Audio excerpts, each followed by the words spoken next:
everyone, Lisa Gifford here, and welcome to another show for you. Today, we are going to be going over the Martelli Sew and Show subscription box, and this is the one that you would have got in May. So I don't have the box with me, but I have what's in the box, and I hope you enjoy making this. Today, I'm going to show you some tricks and some tips on some things that I did when I was making it. Now, I'm not going to make the whole thing in front of you today because this one is more of a quilt. So today, it is actually called the Oh, Can You See quilt, and you would have got the pattern plus a correction sheet that came with that pattern, because when we picked up the pattern, the correction sheet came later. So we got the pattern and the correction sheet. You're going to receive the templates that are in that box. So you're going to have a trapezoid, that is this piece, a half trapezoid, you're going to have a triangle, and a half triangle. So you're going to be using these pieces in constructing the project today. You're going to get all of your fabric that you need to make everything. That's going to be the whole front top that you're going to be piecing together. You're going to have your batting, and you're going to have your backing in there, plus your binding. So you have received a red and a white and a blue fabric. The amount of fabrics are in your box. You have received 13 inches of the red, 16 inches of the white, and 11 inches of the blue. And that's all you're going to need to be able to make the whole top. And then you're going to get a yard of whatever backing fabric. You might have gotten this one, or you might have gotten this one. And that's going to be all that you're going to need to be able to make the entire thing, because you need 2/3 of a yard for the backing, and you only need 1/3 of the yard for the binding. So we gave you the full yardage for that. And then you're going to receive a large piece of batting, and that's going to be enough to do the whole project. So you've received your cotton batting. Now, some other tools that I think it's going to be useful in creating this project is you're going to need some clips, and you're going to see me actually use the clips. Of course, your rotary cutter. Because this one got a little confusing for me, and I hope it doesn't get confusing with you, because I think I've got it figured out. I had to use my seam ripper quite a bit. So have your seam ripper handy, because it's very easy to get the triangles turned. Of course, some scissors, the precision scissors, the little clips. I'm going to grab my little Martelli metallic marker, because I'm going to mark these so that you know that what they are. So you can just mark your trapezoid, your half triangle, or your full triangle. You can just go ahead and mark those with them. You're going to need a 2.5-inch strip ruler, because you're going to be cutting all of your fabrics down into 2.5-inch strips, and that's where these templates work very well to using this. So one of the first things that you're going to do is I want you to go ahead and get all your fabrics ironed nice and flat. Just take your time, get them all ironed before you even start cutting your strips. You should have enough to be able to cut that you need for each one. Now you're going to need to cut from each fabric. From the red fabric, you're going to have 5 strips, 2.5-inch strips. From the white fabric, you're going to cut 6 2.5-inch strips. And then from the blue fabric, you're going to cut 4. And then when you get to doing the binding, you're going to cut that binding into, so you're going to take your backing fabric, and you're going to cut 4 2.5-inch strips by width of fabric for your binding, and then set your other piece of your backing, your big, large piece aside, because that's going to be your backing for your project.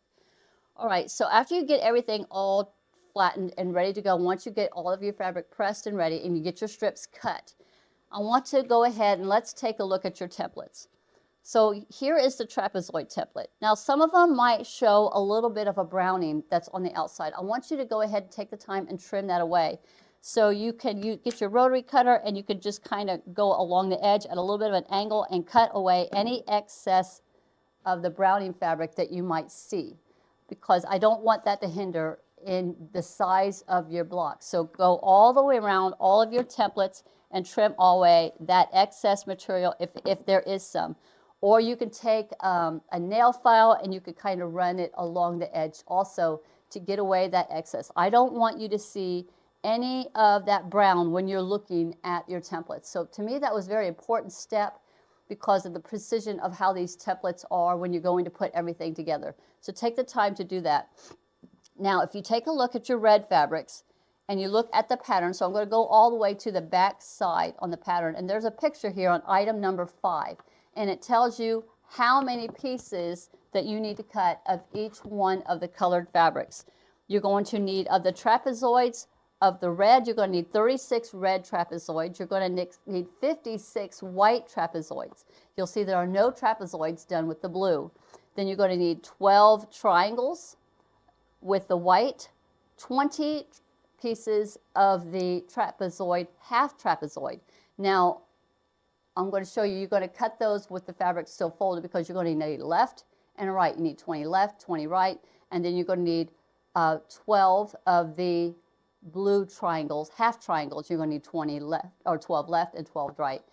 I'm going to show you so that you can see in the photo that you have that came with the pattern, you see that it was done scrappy. But I did complete one with the fabrics that you had made that you're getting in your kit, and this is showing it all in the solid fabrics that you make. And it makes a project that is about 19 by 40 once it's completed. And here I chose this backing to put on the back of this one.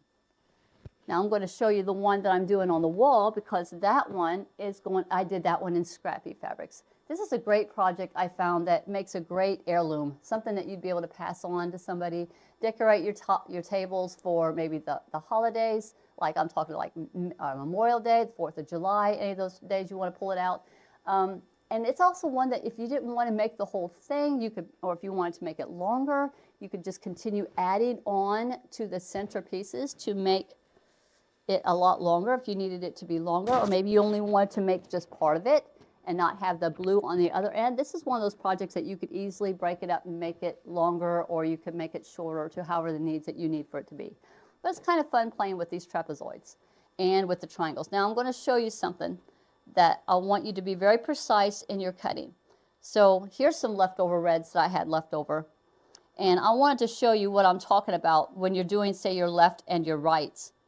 So I'm going to grab my blue because the blue has the triangles where you're going to have your left and right. So that's where you're going to take your fabric and you're going to go ahead and have it folded so that you can get your left and your rights. And what I want you to do when you're doing your cutting, I want you to be very precise. All of these angles that are in these templates, every single one of these, are very important in the sewing of everything when they all go together. And you'll see that when I get to start sewing some of the rows together. This little angle here, even the top angle, even the angles on all of the pieces have a very important role in when you're putting everything together and matching everything up. So when you're cutting out, say, the ones that say like the blue, it tells you have to have 12 left and 12 right of this piece. So all you're going to do is just have your fabric folded and you'll get your left and right done at the exact same time.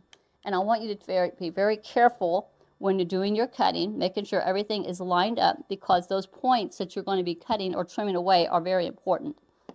So and here's what I want you to pay attention to. When you're gritting your rotary cutter and you're going to do your cutting, I want you to make sure that when you do your cut that your blade is flat against the edge of that template.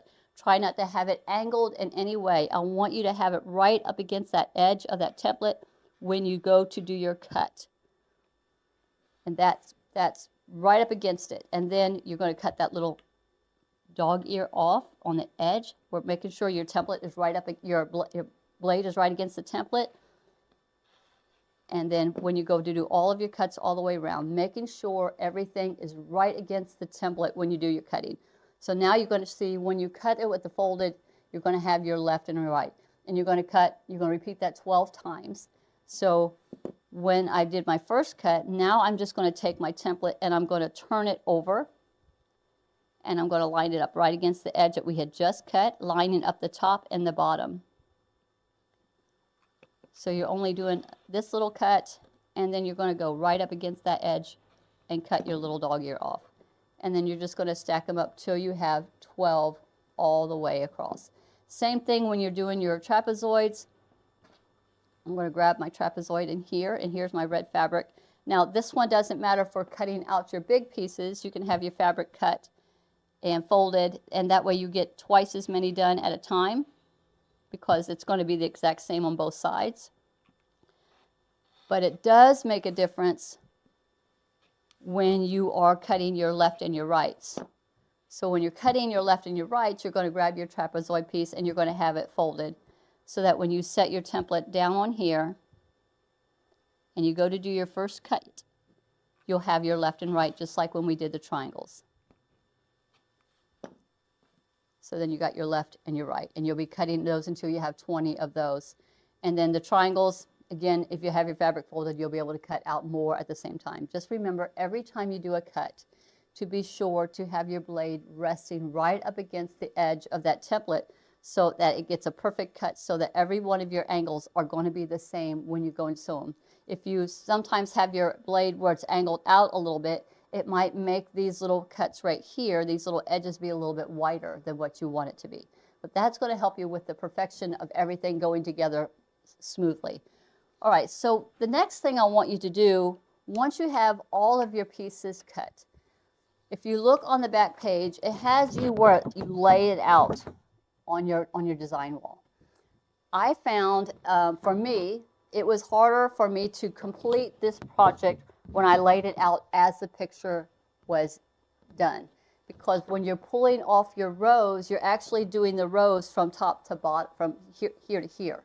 So what I did was I turned it, so I laid it out like this. So let's go over to the design wall, and I'm going to show you how what I had done. Now, a lot of this is already completed, but I wanted you to see what I was thinking. Now, originally, when I did the first one, I laid it out just like the picture all the way across. But you're not sewing the rows from how you're picking up your pieces from left to right. You're having to go from the edge here to here. And I got so turned around by doing that. For me, I had trouble wrapping my brain around that.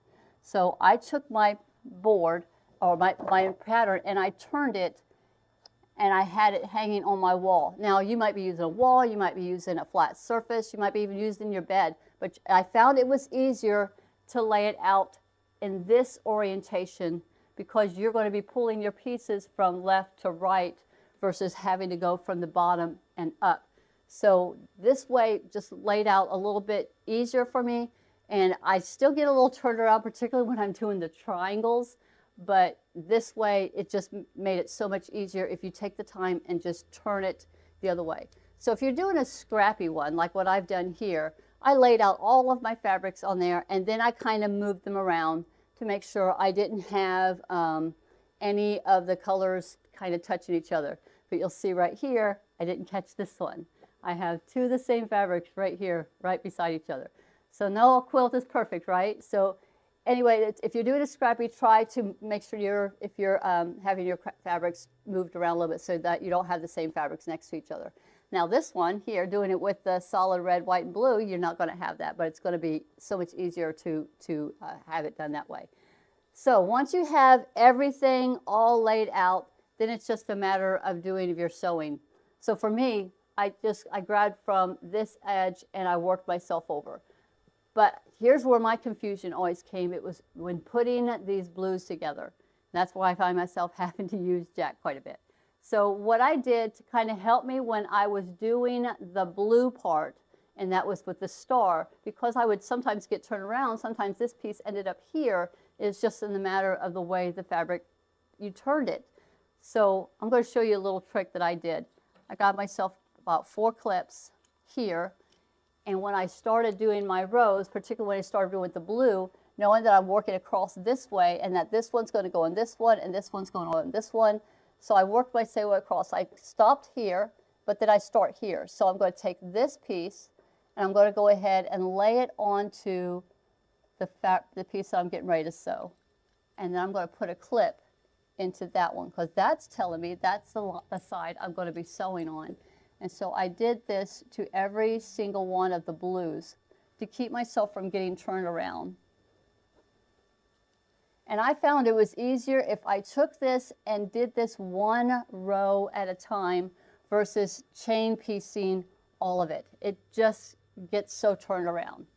So I'm going to take each one of these pieces, and I've got their here all the way across. So there they are. So then I just go ahead and gather my row.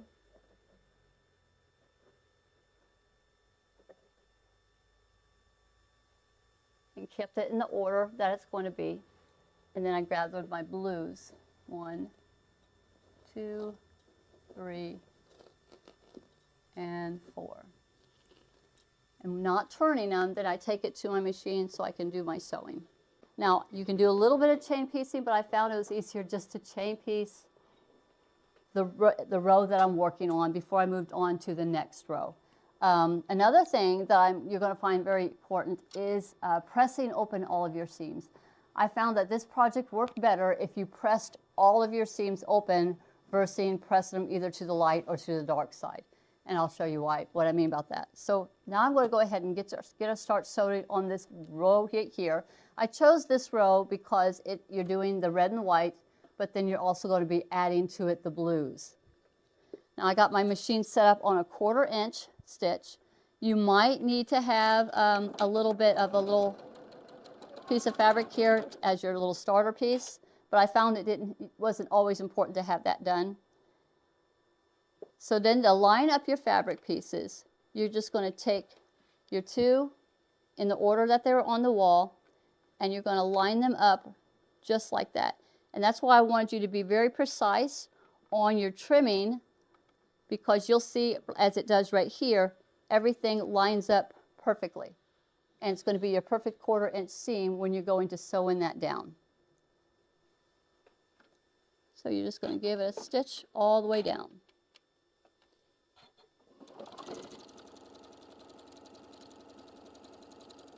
Now the section that I actually am doing the red and white, I can chain piece all of those, but I always stop before I get to the blue part, because I'll get this part finished first before I start with doing the blue star part.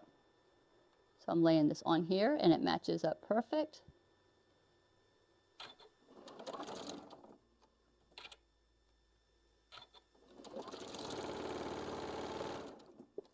And then here is between the red and the blue, and that's just a straight edge that you're going to be sewing right there.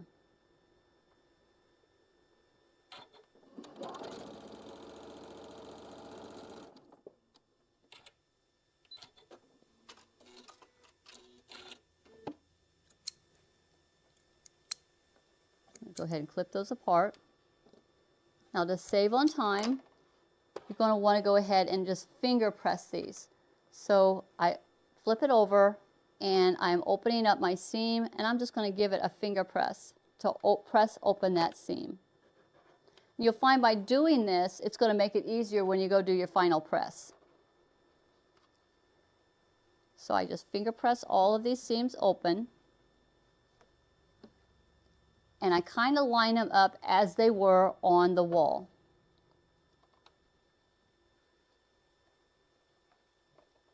So just like that. I'm going to go ahead and put these two together.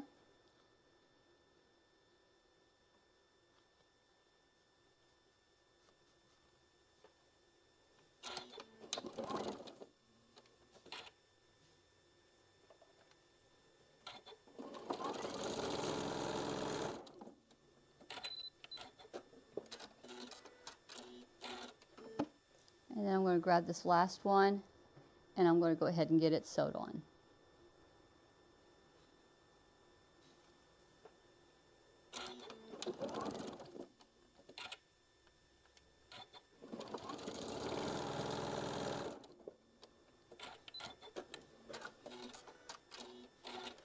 So that's the first part of that row. And I'm going to go ahead and take a second and just finger press this two rows that I had just stitched. Then I'm taking this piece and I'm setting it beside me like this. Now I'm going to grab the four blue, that's part of the blue and the star part, and I'm going to go ahead and sew them as I just clipped them and keep them in that order.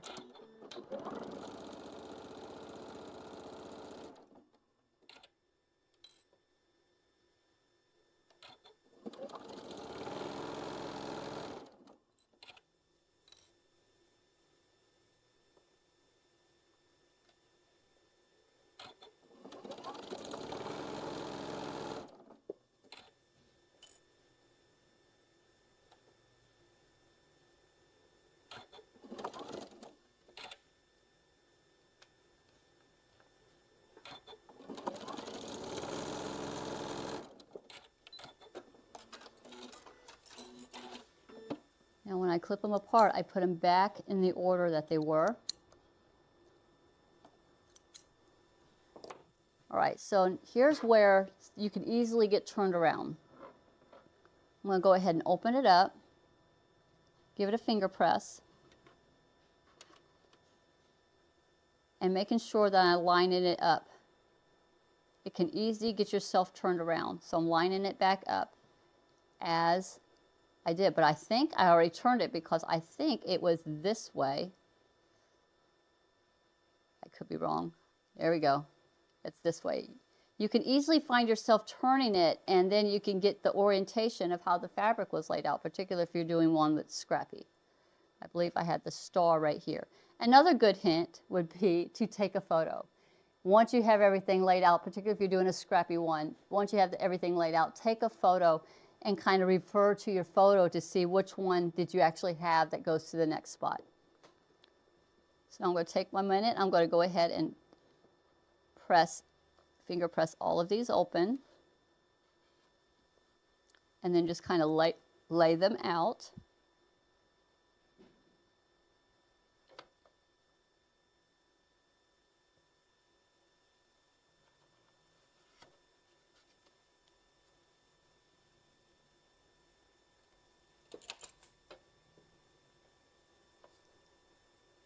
Last one to finger press here. Knowing that your smaller piece is always the straight edge.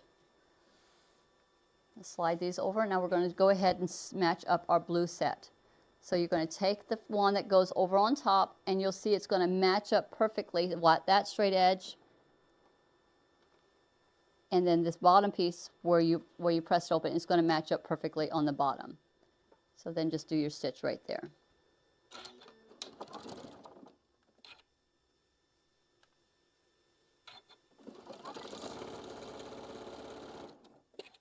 Grabbing the second pair and do the same thing.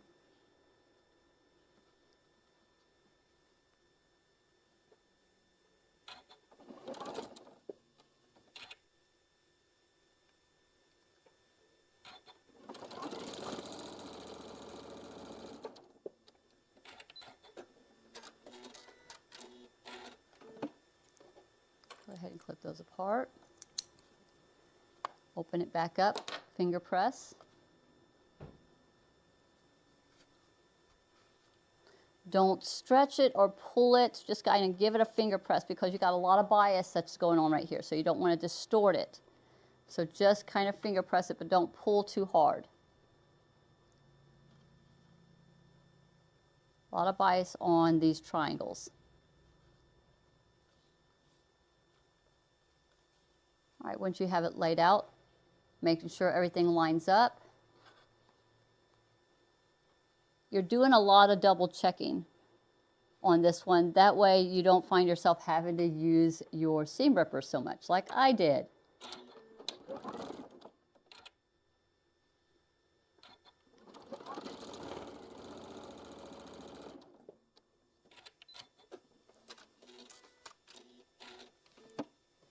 Last little spot to finger press here. Just pressing, not too much pulling on it.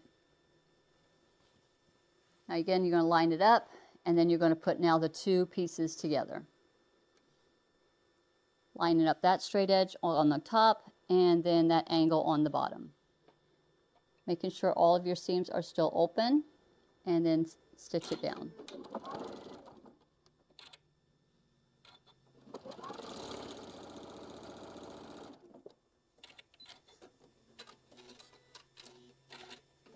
So that is your whole piece right here.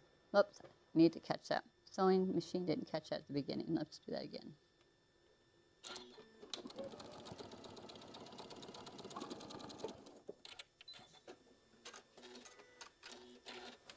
So this is where I will go to the iron and we'll go start doing our pressing. Now, a couple little tricks that I did for ironing here was I got myself a straight edge. Use one of your rulers, a little straight edge. That way when you are pressing your strips, that you're not inadvertently pressing a curve into that strip. So this is where I like to grab a straight edge, particularly like sometimes when I'm just pressing my jelly roll strips. If I have a jelly roll strip laid out in front of me, I want to press it. I don't want to inadvertently press a curve into it, so I'll line it up against a straight edge, making sure it's all nice and straight. So I'm going to flip this over onto the wrong side. So I got the wrong side up. This is where I'm going to go ahead now. All those finger press that I just did, I'm going to take my iron and I'm going to take a minute and I'm going to go ahead and flatten all of those out. I'm going to grab my little tool because this is where this will come into play.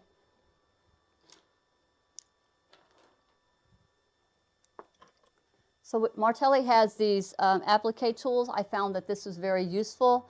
Also a tool like this. This is a clay piece, but I use it in my sewing machine, in my sewing kit. And it's going to help me in making sure everything stays nice and flat and keeping my fingertips away as I'm pressing. Now I am not sliding my iron over this at all. I am literally just pressing down as I go. I don't want to distort anything. I'm just pressing open the seams that we had previously just finger pressed. Just to make everything nice and flat. Go ahead and open this one up. We didn't finger press this one. And we're going to go ahead and get that seam opened up.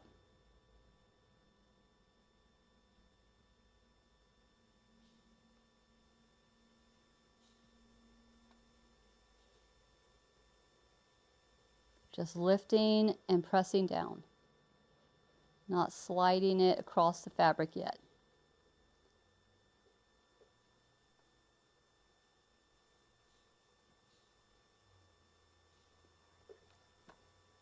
All right, once you got everything all nice and flat, now is where I'm going to flip it over. And then this is where my straight edge is going to come into play. I'm going to line it up against that straight edge. Making sure I got it exactly how I want it. Pull that away and just press it first all the way down.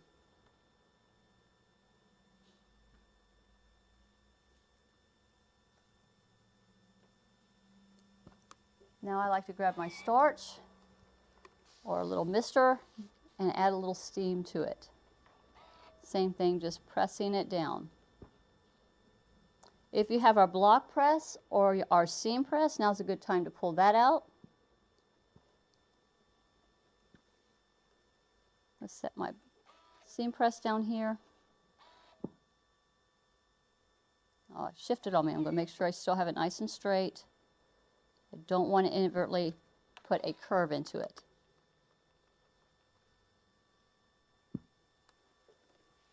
And then get this side. And let it set for just a couple of seconds. I found that these little tricks kind of helped in making sure everything laid nice and flat and that you didn't inadvertently put a bow into it. So once I have that done,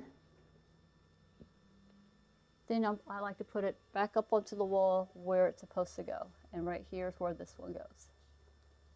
So I found that doing the section with the blue is where I just got easily confused because sometimes I put it together and it would go in this way, off and up. So you got to just kind of pay attention to it. And I found by using those 4 little clips just to clip the 4 pieces together for the blue, it just kind of made it easier. I didn't have to pull out the seam ripper so much.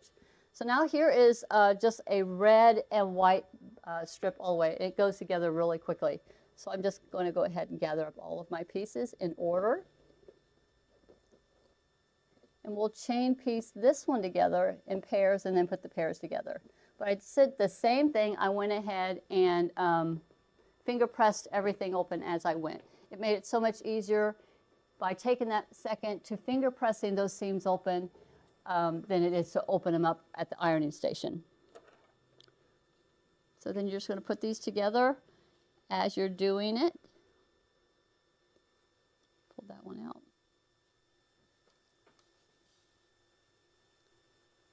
Just lining it up and sewing across. And then I do these in pairs and then I put the pairs together.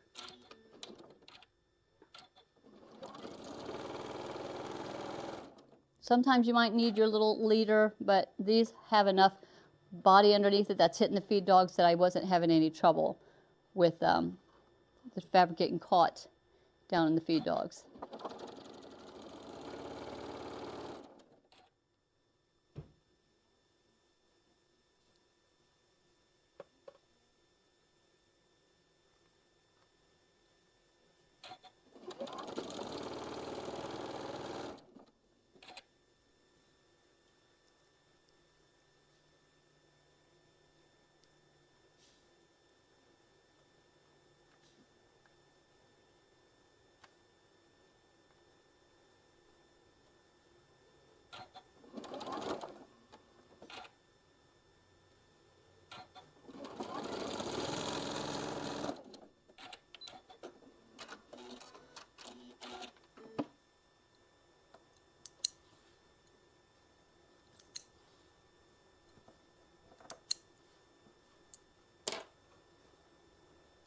so I'm going to go ahead and give these a little bit of a finger press.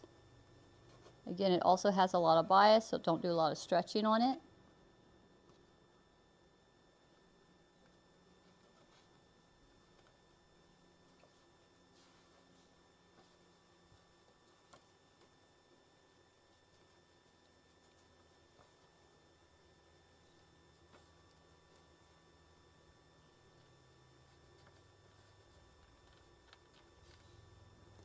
I'm going to go ahead and grab this last little piece, and I'm going to go ahead and get it sewed onto the end here before I go to put all the other pieces together.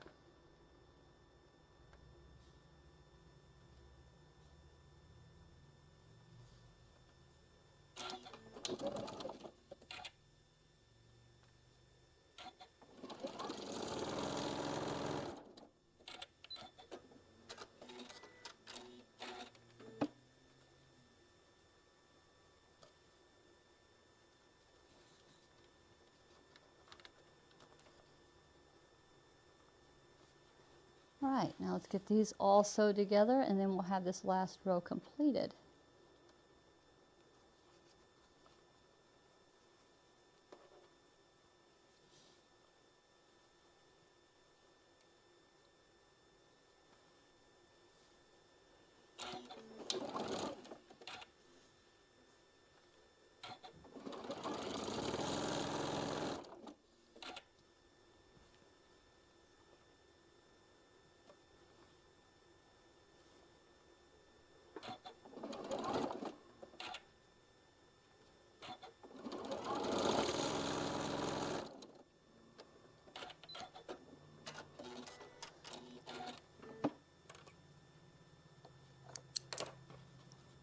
Apart, give it a little bit of a finger press at the seam you just did.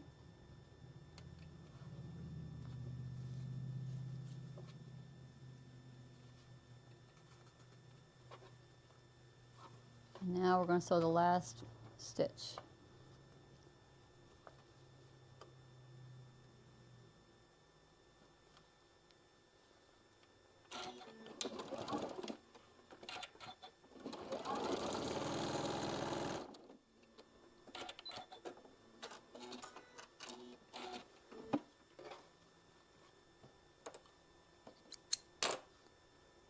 Give that one a little finger press, and then we're going to go to the ironing station and get this ironed just like we had done the previous one.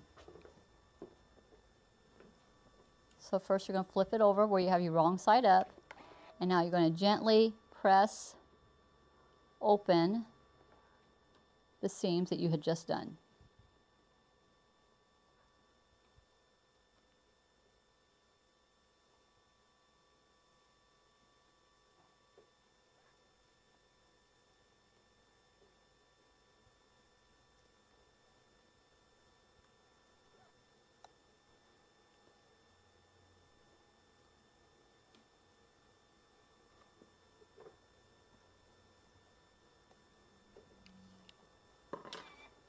Flipping it over, I'm going to line it up against my straight edge. See where it bows down a little bit here? I'm going to push that up against it, making sure I have one straight edge against the straight edge here.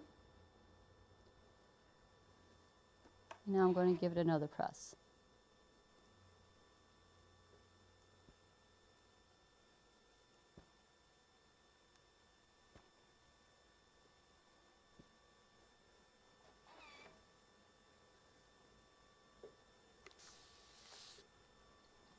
And a little steam. I don't put water in my iron. I never have. Seems like it shortens the life, so I always just use a spray bottle.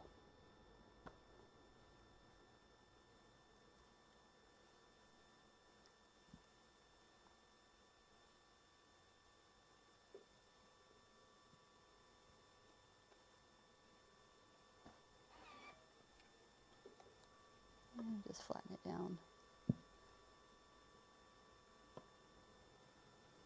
All right, and this is our last row, and it goes right here. All right, so then once you get to where you have all of your rows completed, then you go ahead and you start putting them all together. So we're going to start with putting this piece onto this section right here. So I want you to see some of the things that I'm focusing on. In this, you've got this straight line that's running right here. Sometimes I was perfect, sometimes I was a little bit off. But the goal is to try to match it up as close as you can right up against that edge right there. So this is where I find where you're going to grab me some clips, and I'm just going to put some clips in just some key spots that I think is important. So I'm looking at that, I've got a little seam right here, and I've got that straight seam. So I want to line up that straight seam that's going all the way through it. And I'm lining up my edges and catching that, and then when I have it to where I want it, I'm going to put a clip there. Now the second thing is you want to look forward to is you want to make sure that all of these seams here line up with the seams here. So I'll kind of go to where I think it's right where I need for it to be, and I'll put a clip, just a couple clips. And then I don't want to lose any points, particularly this point with the star. So I look at that, and I'm lining this point up with that point. That's this blue point that's in the blue, but here's my star point. I don't want to lose my star point. It looks to be 1/4 of an inch down, so I'm lining up those 2 points, and I'm going to put a clip there. And then I'm lining up these 2 points, and I'm going to put a clip there in that spot. So I look at the things that you think you might want to put a clip in to make sure you're not losing any points. There's one there. And then we're going to just take this over to the sewing machine and get this sewed down.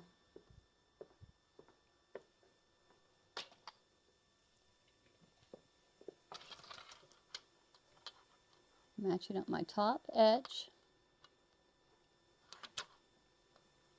And we're going to just do 1/4 inch all the way down.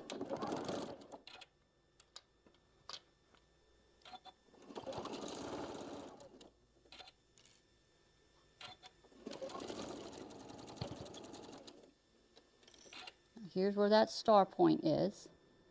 Being very careful, making sure it didn't shift on me, seeing that it's right at that 1/4 inch.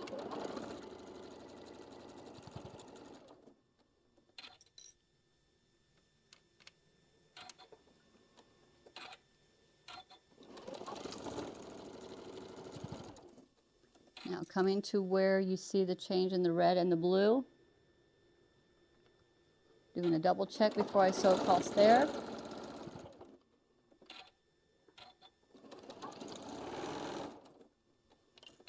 Making sure these line up down here.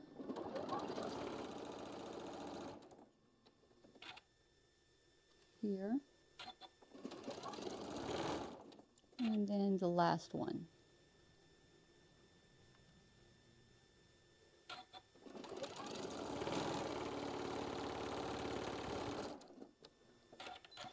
Right, that should be everything. So before I go over to iron it, I'm looking at all of my points, making sure I am okay with where everything is at. Didn't lose my white point. If you're happy with that, now we're going to go ahead and press that seam open.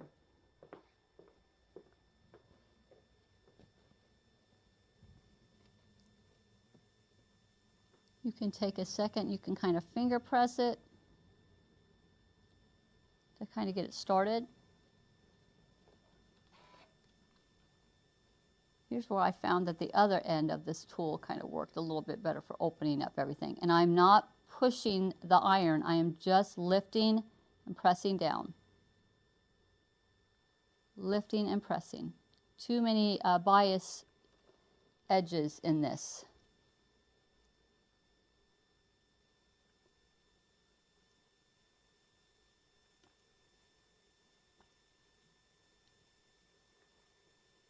Little red out because it's don't want that little red to be seen through the white.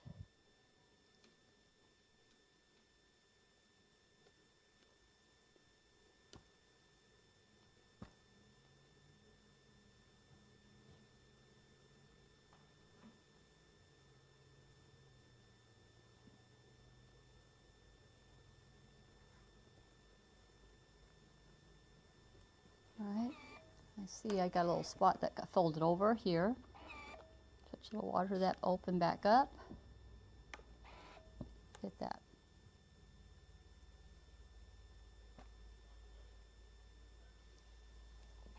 And then flip it over. And you'll repeat that till you have everything all put together.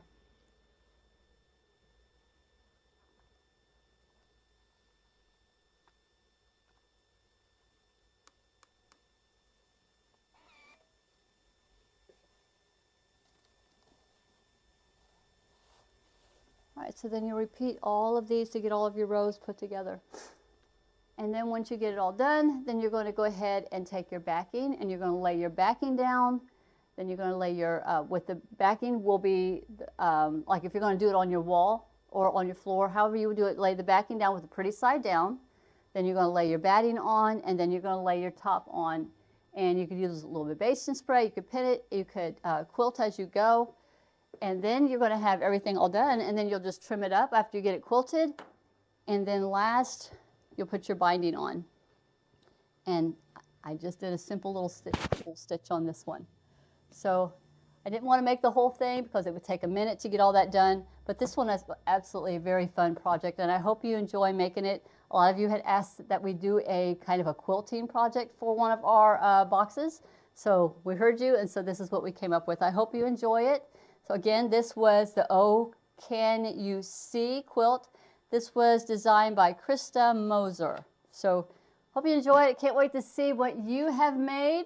Be sure to post your pictures. Thank you so much for hanging out with me today. You'll have a fantastic day. Bye-bye, everybody.